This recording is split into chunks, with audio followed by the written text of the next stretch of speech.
The dollar collapse will be the single largest event in human history.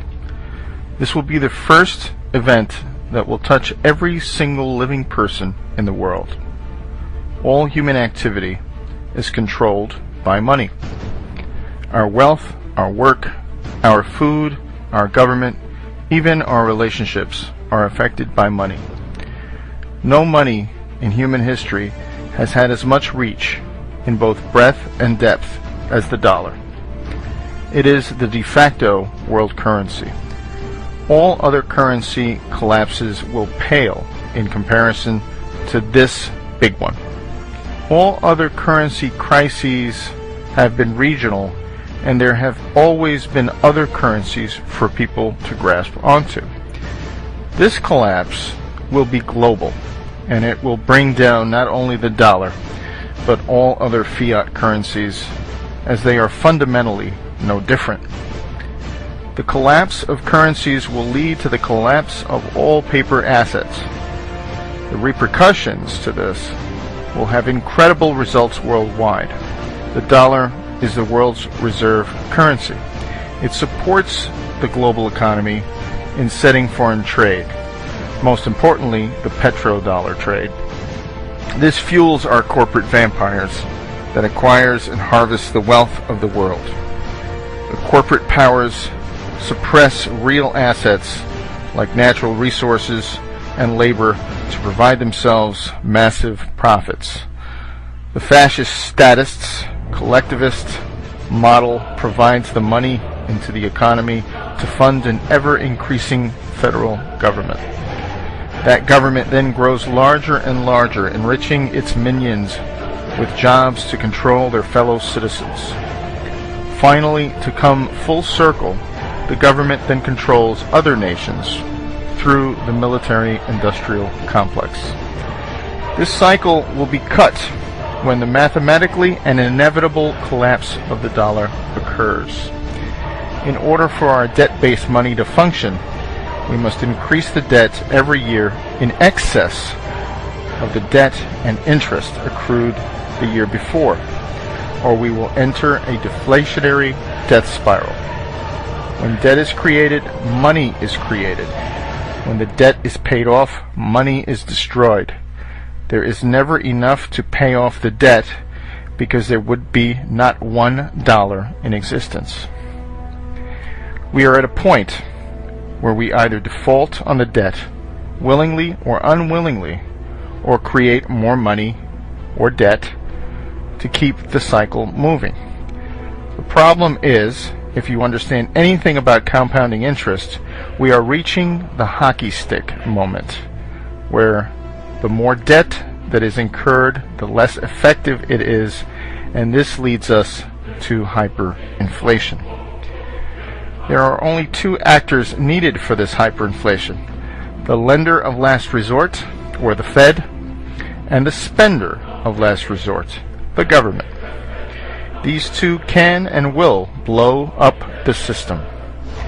I believe they will wait until the next crises and the whiff of deflationary depression before they fire up the printing presses.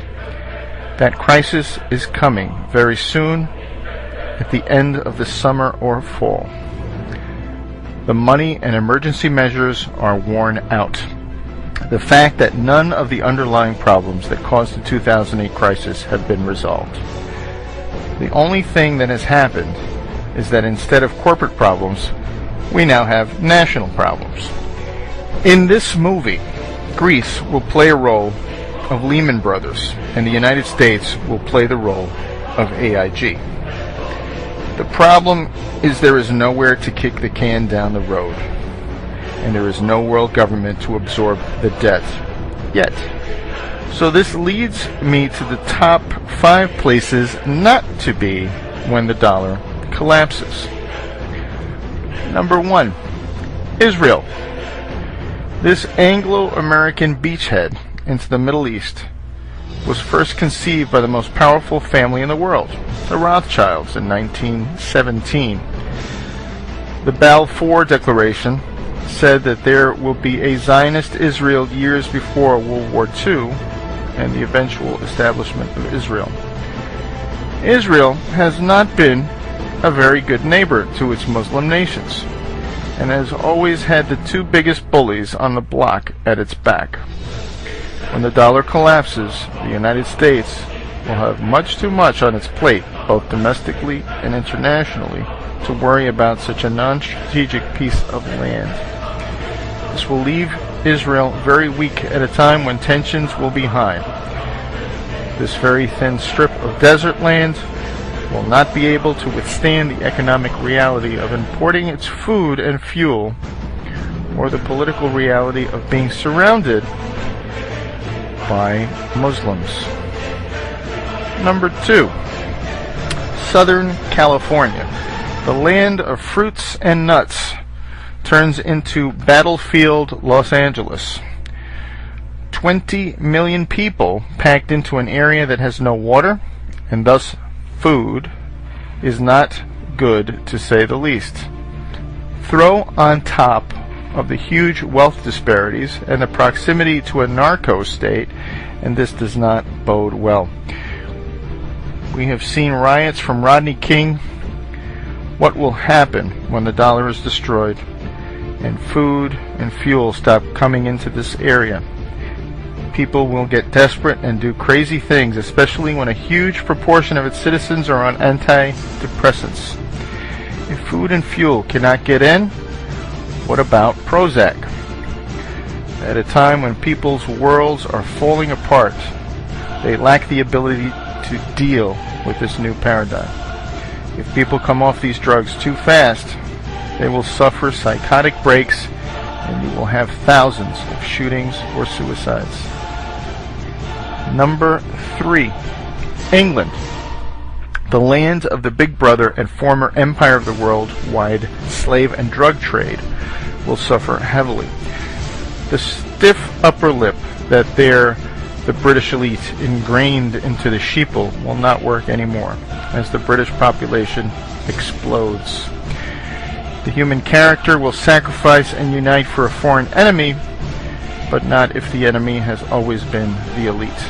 The Anglo-American Empire may pull off another false flag to distract its population, but I feel this collapse will happen before they pull it off.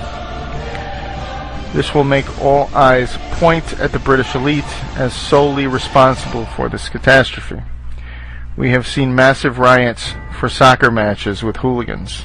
What will happen when this island with very little food and fuel gets cut off? Number 4. New York City. Another large urban area living too high on the dollar hog. There is little doubt that all of the wealth in New York City, New Jersey, and Connecticut is derived off of Wall Street wealth. More and more states find it necessary to assert their natural control. The federal government will suddenly lose power and importance as the whole world suffers from a global Hurricane Katrina. The money that they create and spend will become worthless, and the government minions' pensions will evaporate.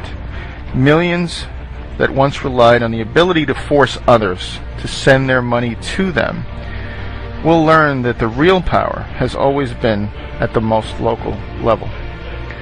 Massive decentralization will be the answer to globalization gone mad. Local families and communities will forego spending money and power out of their community, as they will care about their next meal and keeping warm. As Ayn Rand once said, you can ignore reality, but you cannot ignore the consequences of ignoring reality. To sum up, those areas that have lived highest on the hog in the dollar paradigm will most likely be the worst places to live when the dollar collapses.